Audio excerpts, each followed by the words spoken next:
నమస్తే, welcome to BCN news. నా పేరు మానస. ముందుగా బీసీఎన్ ప్రేక్షకులకు శ్రీ దేవి శరన్నవరాత్రుల శుభాకాంక్షలు. ఇప్పుడు ముఖ్యాంశాలు. ఫీజు రియంబర్స్మెంట్ బకాయిలు 1788 కోట్లు చెల్లించిన కూటమి సర్కార్. జగన్ హయాంలో పేరుకుపోయిన బకాయిలంటూ మంత్రి కొల్లు రవీంద్ర విమర్శలు.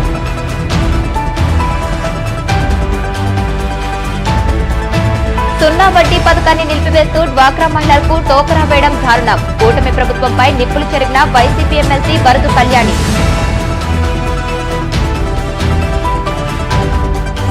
ప్రజా సమస్యల పరిష్కార వేదికలో అందిన అర్జీలను త్వరితగతిన పరిష్కరించండి. అధికారులను ఆదేశించిన కడప జిల్లా జాయింట్ కలెక్టర్ అదితి సింగ్.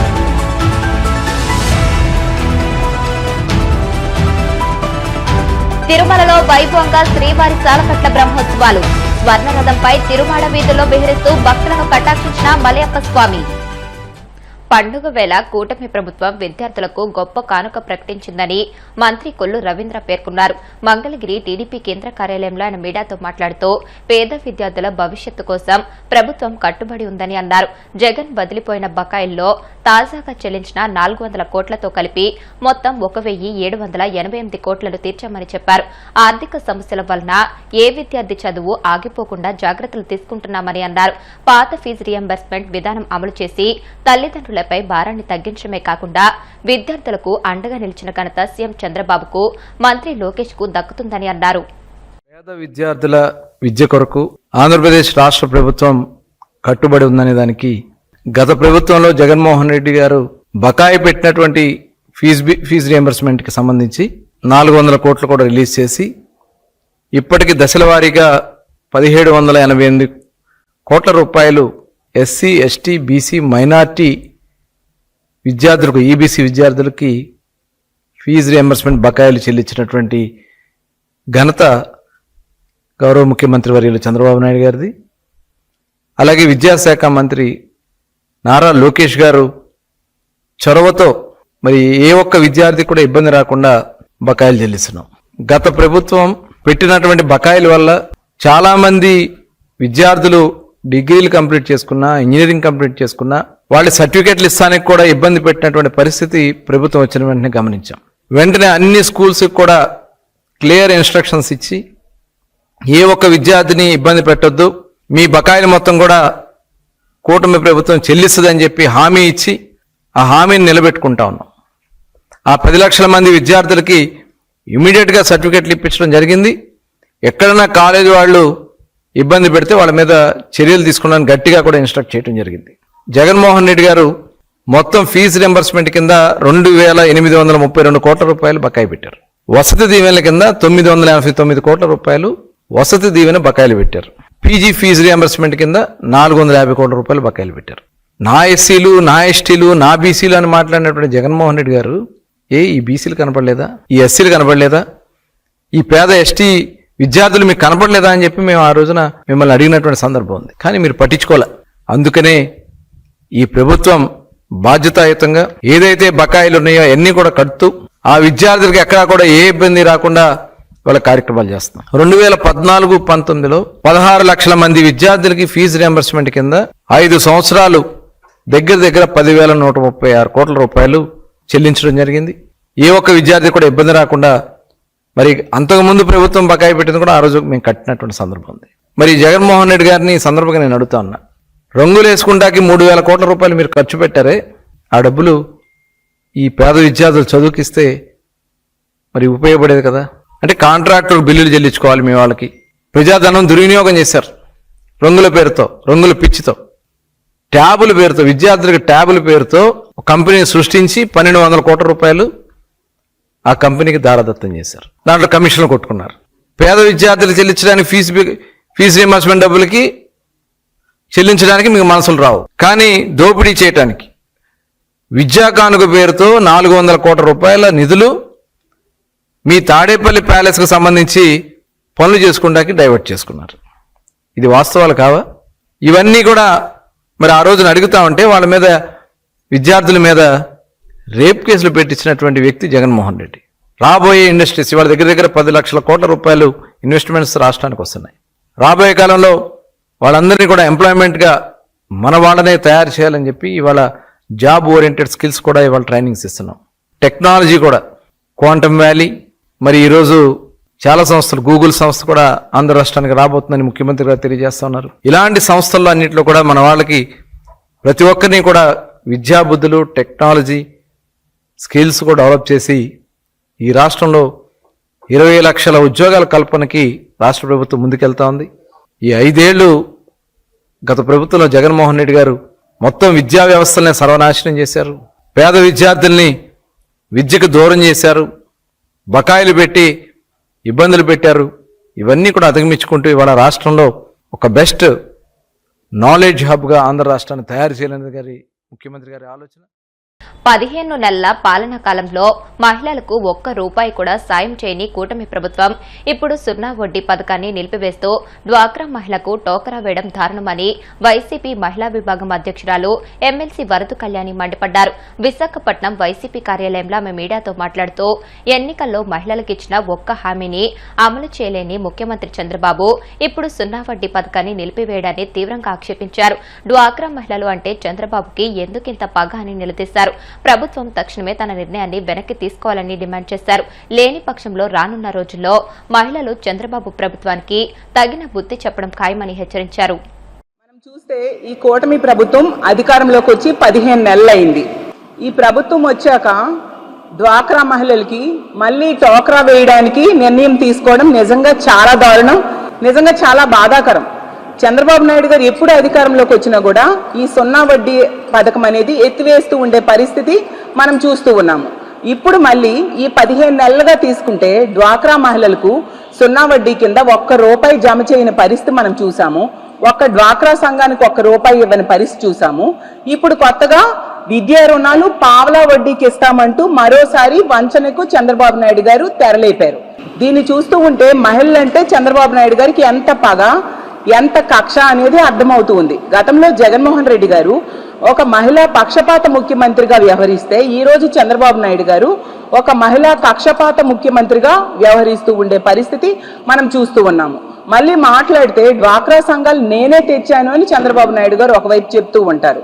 మళ్ళీ తీరా ఆ డ్వాక్రా సంఘాలకి ఇవ్వాల్సిన నిధులు మాత్రం ఎప్పుడూ విడుదల చేయని పరిస్థితి, అలాగే 0 వడ్డీ ఇవ్వని పరిస్థితి మనం చూస్తే 2014 నుంచి 19 మధ్య ముఖ్యమంత్రిగా ఉండే టైంలో 2016 అక్టోబర్ నుంచి 0 వడ్డీ ఎత్తేయడం వలన డ్వాక్రా సంఘాలు ఏబీ గ్రేడ్లుగా ఉన్నవి సిడి గ్రేడ్లుగా దిగజారిపోయిన పరిస్థితి. మళ్ళీ జగనన్న ముఖ్యమంత్రి అయ్యాక వాళ్ళకి ఆదుకొని 0 వడ్డీ ఇవ్వడం వలన మళ్ళీ సిడి గ్రేడ్లుగా ఉన్నవి ఏబి గ్రేడ్లుగా మారాయి. జగనన్న వాళ్ళకి 0 వడ్డీ కింద 4,969 కోట్లు మహిళల అకౌంట్ లో వేయడం జరిగింది. అంత చక్కగా మహిళల్ని ఆదుకోవడం, ఆర్థికంగా బలోపేతం చేయడం కోసం జగనన్న ఎంతగానో కృషి చేస్తే చంద్రబాబు నాయుడు గారు ప్రతిసారి కూడా మహిళలంటే పగ, కక్ష చూపిస్తూ ఉండే పరిస్థితి మనం చూస్తూ ఉన్నాము. ఇప్పుడు ఇలా విద్యా రుణాలు పావలా వడ్డీకి ఇస్తామంటూ చెప్పడం ద్వారా మరి మేనిఫెస్టోలో మీరు చెప్పారు కదా పావలా వడ్డీ రుణాలు ఇస్తాను అని చెప్పి, అది 3,000 చెప్పారు. చూడండి, మీరు ఇచ్చిన మేనిఫెస్టో చంద్రబాబు నాయుడు గారు, పవన్ కళ్యాణ్ గారు ఫోటోలతో ఇచ్చిన ప్రజాగళం మేనిఫెస్టోలో చెప్పారు కదా, స్వయం సహాయక సంఘాలకు వడ్డీ లేని రుణాలను 3 లక్షల నుంచి 10 లక్షల వరకు పెంచుతాను, పండగ కానుకలు, పెళ్లి కానుకలు పునరుద్ధరిస్తాను అని చెప్పారు కదా. మరి కనీసం 3 లక్షలు చొప్పున 3 లక్షలకి 0 వడ్డీ ఇచ్చినా కూడా ఇంచుమించు 2,000 కోట్లు బకాయిలు పడ్డారే. అవి కూడా ఈ రోజు వరకు కూడా ఒక్క రూపాయి కూడా వేయకుండా మోసం చేస్తూ పగ సాధిస్తూ ఉన్న వ్యక్తులు ఇప్పుడు పావలా వడ్డీకి ఇస్తాను విద్యా రుణాలు అని చెప్పడం ఎంతవరకు సమంజసం? డ్వాక్రా సంఘాలకి ఖచ్చితంగా 0 వడ్డీ అమలు చేసి తీరాల్సిందిగా మేము డిమాండ్ చేస్తూ ఉన్నాము. అలాగే తీసుకుంటే మేనిఫెస్టోని ఎంతసేపు చంద్రబాబు నాయుడు గారు ఎన్నికల టైంలో మేనిఫెస్టో కోసం ఎంతగానో ప్రచారం చేశారు, వాళ్ళ నాయకులు ఇంటింటికి వెళ్ళి ప్రచారం చేశారు, బహిరంగ సభల్లో చెప్పారు. ఇప్పుడు తీసుకుంటే ఆ మేనిఫెస్టోని మర్చిపోయిన పరిస్థితి మనం చూస్తూ ఉన్నాము. అసలు ఈ 0 వడ్డీ పథకం అనేది మహిళలకి ఎంతగానో ఆర్థికంగా తోడ్పాటును అందిస్తుంది. మీరు స్పెషల్ ఫ్లైట్స్లో వీకెండ్స్లో వెళ్ళి రెస్ట్ తీసుకుంటూ ఉంటారు కదా, దానికి ఖర్చు పెట్టే అనవసరమైన ఖర్చును తగ్గించుకొని ఈ 0 వడ్డీ కోసం ఉపయోగిస్తే ఖచ్చితంగా దీన్ని అమలు చేయడం చాలా సులభంగా ఉంటుందని తెలియజేస్తూ ఉన్నాను. దేశంలో తీసుకుంటే ఏ ముఖ్యమంత్రి కూడా చంద్రబాబు నాయుడు గారి లాగా స్పెషల్ ఫ్లైట్స్ ని ఉపయోగించట్లేదు. వాళ్ళు నార్మల్ ఫ్లైట్స్ లోనే ఎక్కడికి వెళ్ళాలన్నా వెళ్తూ ఉండే పరిస్థితి. ఒక్క చంద్రబాబు నాయుడు గారే ఏ పక్క రాష్ట్రానికి వెళ్ళినా, పక్క దేశానికి వెళ్ళినా, ఎక్కడికి వెళ్ళినా కూడా చంద్రబాబు నాయుడు గారు స్పెషల్ ఫ్లైట్స్ నే వాడే పరిస్థితి మనం చూస్తూ ఉన్నాము. అంటే ఏ ముఖ్యమంత్రి చేయనిది ఒక్క చంద్రబాబు నాయుడు గారే ఈ దేశంలో ఇలా స్పెషల్ ఫ్లైట్స్ ను ఉపయోగిస్తూ ప్రజాధనాన్ని దుర్వినియోగం చేసుకుంటూ ఉండే పరిస్థితిని ఈ రాష్ట్ర ప్రజలందరూ కూడా గమనించాలని తెలియజేస్తూ ఉన్నాను. ప్రజా సమస్యల పరిష్కారానికి ప్రత్యేక ప్రాధాన్యతనిస్తూ అర్జీలకు త్వరితగతిన పరిష్కారం అందించాలని కడప జిల్లా జాయింట్ కలెక్టర్ అదితి సింగ్ అన్ని శాఖల అధికారులను ఆదేశించారు. కడప కలెక్టరేట్లోని సభాభవన్లో ఏర్పాటు చేసిన ప్రజా ఫిర్యాదుల పరిష్కార వ్యవస్థలో జేసీతో పాటు వివిధ శాఖల జిల్లా అధికారులు పాల్గొని ప్రజల నుండి అర్జీలను స్వీకరించారు. ఈ సందర్భంగా జేసీ అదితి సింగ్ మాట్లాడుతూ ఫిర్యాదుదారుల విజ్ఞప్తులను సంబంధిత అధికారులు క్షేత్రస్థాయికి స్వయంగా వెళ్లి క్షుణ్ణంగా పరిశీలించి పారదర్శకంగా విచారణ చేయాలని అన్నారు. అర్జీదారుడు సంతృప్తి చెందేలా నిర్ణీత గడువులోపు తప్పనిసరిగా పరిష్కరించాలని అన్నారు. అర్జీలు పెండింగ్ లేకుండా రీఓపెన్ కాకుండా జాగ్రత్త వహించాలని అధికారులకు సూచించారు. వైసీపీ నేతలపై మంత్రి సవిత మండిపడ్డారు. కాంట్రాక్టర్లను బెదిరించిన విషం కక్కిన పీపీపీ మోడల్ ద్వారా 10 మెడికల్ కాలేజీలు నిర్మించి తీరుతామని స్పష్టం చేశారు. వైసీపీ నేతలు ప్రజలను మోసగించేందుకు ప్రయత్నాలు చేస్తున్నారని ఫైర్ అయ్యారు. చెప్పాల్సిన పని లేదు. మేము కక్ష సాధింపు చర్యలు చెయ్యము. మా ప్రభుత్వం అలాంటిది కాదు. మా ముఖ్యమంత్రి దాన్ని ఒప్పుకోరు, సహకరించరు. మాట్లాడినా అసభ్యకరంగా మాట్లాడినా మా ముఖ్యమంత్రి గారు ఒప్పుకోరు.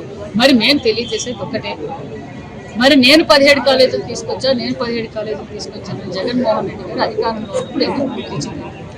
ప్రజావేదిక కూర్చోవడం తెలుసు, రంగుల కోసం రంగుల పిచ్చితో రంగులు మార్చుకోవడం తెలుసు, ఫోటోలు వేయించుకోవడం తెలుసు, స్కూలు బ్యాగుల పైన కూడా ఫోటోలు వేయించుకోవడం తెలుసు. రాళ్లు హౌసింగ్ పట్టాలు ఇస్తే సర్వే రాళ్ల మీద కూడా బొమ్మలు వేయించుకోవడం తెలుసు. ఇటుకో ఇండ్లు గాలి కొదిలేశారు, అమరావతి గాలి కొదిలేశారు, పోలవరం గాలి కొదిలేశారు, ఇరిగేషన్ ప్రాజెక్టు గాలి కొదిలేశారు. మరి అనేక పరిశ్రమలు మరి జే ట్యాక్స్ కట్టలేక ఇతర రాష్ట్రాలకు వలసిపోయే విషయం మీకు తెలుసు. మరి మేము ఈ రోజు ఏదే కానీ జగన్మోహన్ రెడ్డి గారు మొదలుపెట్టిన 17 కాలేజీలు మేము వదిలేయచ్చు, గాలి కొదిలేయచ్చు, ఆయనలాగా గాలి కొదిలేయచ్చు. కానీ మేము గాలి కొదలేదు. దీనిని ఒక రూపకల్పన చేసి నాణ్యతమైన విద్య, నాణ్యతమైన వైద్యం అందజేయాలని గొప్ప సంకల్పంతో ఈ రోజు చంద్రబాబు నాయుడు గారు మరి నరేంద్ర మోడీ గారి ఆశీర్వాదంతో ఈ రోజు పీపీపీ మోడల్కి వెళ్తున్నాం. 10 కాలేజీలు ఫస్ట్ ఫేజ్ లో మొదలు పెడుతున్నాం. మరి వాళ్ళు ఎందుకు చేయలేదు? వాళ్ళు ప్యాలెస్లు కట్టుకోవడానికి డబ్బులు ఉంటాయి, దోచుకోవడానికి దాచుకోవడానికి డబ్బులు ఉంటాయి, పార్టీ ఆఫీసులు కట్టే డబ్బులు ఉంటాయి. మరి మెడికల్ కాలేజీలు కూడా పూర్తి చేసి ప్రజలకు అంకితం చేయొచ్చు. మరి ఈ రోజు ఎంతో దృఢ సంకల్పంతో ప్రజలు ఇబ్బంది పడుతున్నారు, ప్రజలకి అన్ని సేవలు అందించాలన్న ఉద్దేశంతో చంద్రబాబు నాయుడు గారు ఈ రోజు పీపీపీ మోడల్కి వెళ్తే దాన్ని జీర్ణించుకోలేక వైసీపీ వాళ్ళు విషం కప్పుతున్నారు. అలాగే గాలి వదిలేస్తే ఇంకా 20 ఏళ్ళైనా చేయలేం. ఈ రోజున్న ఆర్థిక పరిస్థితులు ఏంటో మన రాష్ట్రానికి ప్రజలందరికీ తెలుసు. మరి ఈ రోజు ఈ మంచి నిర్ణయానికి ఏకీభవించి స్వాగతించాల్సింది పోయి విషం కప్పుతున్నారు. ఎంత విషం కప్పినా, ఎంత మంది కాంట్రాక్టర్లు బెదిరించినా 10 మెడికల్ కాలేజీలు ఫస్ట్ ఫేజ్ లో పూర్తి చేస్తాం. ప్రజలకు నాణ్యతమైన విద్య, నాణ్యతమైన ఆరోగ్యాన్ని మేము అందజేస్తాం. ఈ రోజు యూనివర్సల్ హెల్త్ పాలసీ తీసుకొచ్చాం. ప్రతి సామాన్యమైన వ్యక్తికి అంటే 1,63 లక్షల మందికి యూనివర్సల్ హెల్త్ పాలసీ తీసుకొచ్చాం. ఈ రోజు ఇంత అభివృద్ధి చేస్తుంటే వైసీపీ పార్టీ విషయం కప్పుతుంది. ప్రజలకు అందరికీ తెలుసు. ఈ రోజు మా నియోజకవర్గంలోనే ఎన్ని మెడికల్ సెంటర్లు కూడా మేము ప్రారంభిస్తాం. మీరు చూస్తున్నారు. అన్ని సెక్టర్స్ ని ఈ రోజు డెవలప్మెంట్ లో ముందంజలో తీసుకెళ్తున్నారు రాష్ట్రం అనే విషయాన్ని కూడా తెలియజేస్తూ ఖచ్చితంగా అమరావతి పూర్తి చేస్తాం, పోలవరం పూర్తి చేస్తాం, ఇరిగేషన్ ప్రాజెక్టులు పూర్తి చేస్తాం, పరిశ్రమలు తీసుకొస్తాం, జీఎస్టీ రిఫార్మ్స్ తీసుకొస్తాం, మెడికల్ కాలేజీలు పూర్తి చేస్తాం, అన్ని రోడ్లు పూర్తి చేస్తాం అనే విషయాన్ని కూడా మీకు తెలియజేస్తూ ఇదే దీని మీద మాట్లాడుతున్నారు. మరి మెగా డిఎస్సీ ఎందుకు ఇవ్వలేదు? సిపిఎస్ వారానికి రద్దు జగన్మోహన్ రెడ్డి అన్నారు. జగన్మోహన్ రెడ్డి గారు 1 వీకే సిపిఎస్ రద్దు అన్నారు, సంపూర్ణ మద్యపాన నిషేధం అన్నారు, మరి టిట్కో ఇళ్లు పూర్తి చేస్తానన్నారు, అమరావతి రాజధాని అన్నారు. మరి జగన్మోహన్ రెడ్డి గారి ఆ పార్టీ వారికి మాట్లాడే అర్హతే లేదన్న విషయాన్ని కూడా తెలియజేస్తున్న వాళ్ళకి మనుషుల విలువ తెలియదు. మామిడికాయలు తొక్కించుకున్నట్లు తలకాయలు కూడా తొక్కించుకుంటూ పోతున్న వారి గురించి మేము సంజాయిషి చెప్పాల్సిన అవసరం మాకైతే. ఇప్పుడు కాసేపు ప్రకటనలు.